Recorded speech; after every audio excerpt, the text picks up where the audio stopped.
Yan mga katimbang, gandang gabi po sa inyo. Ito nga po pala mga katimbang yung kapatid kong PWD na inaabot po kanina siya ng epilepsy mga katimbang. Ayan pong nangyari sa kanyang mukha mga katimbang, puro bangas. Hindi man lang po namin agad siya na kita nung inabot siya ng epilepsy dun sa aming pakatan. Dahil po nagluluto ang mama ay bigla po siyang inabot. Mga katimbang, ito nga po ang aking anak na si Danica.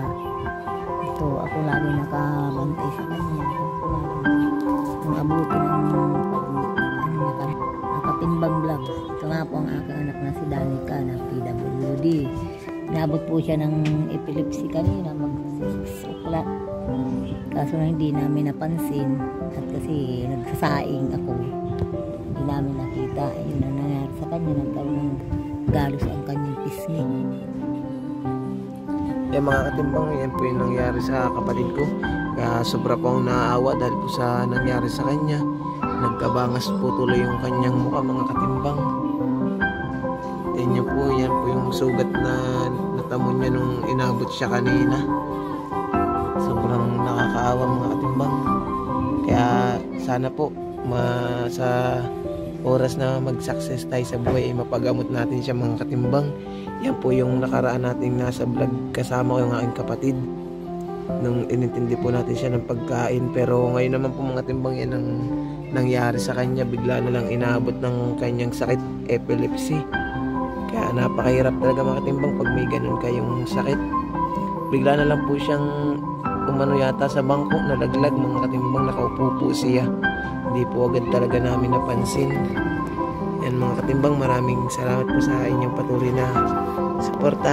Sana po matulungan natin siya na mapagamot. Oras na tayo matupad natin mga pangarap natin mga katimbang.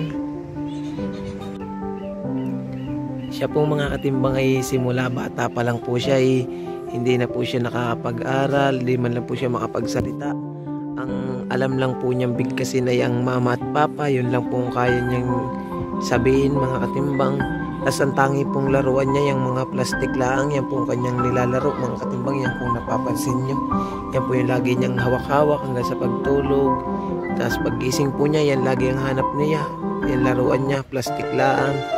Dahil wala naman po talaga siyang kumpletong pag-iisip dahil po sa kanyang kalagayan mga katimbang. Kaya sana po patupad talaga natin yung ating mga pangarap para po mapagamot na natin yung aking kapatid na PWD mga katimbang.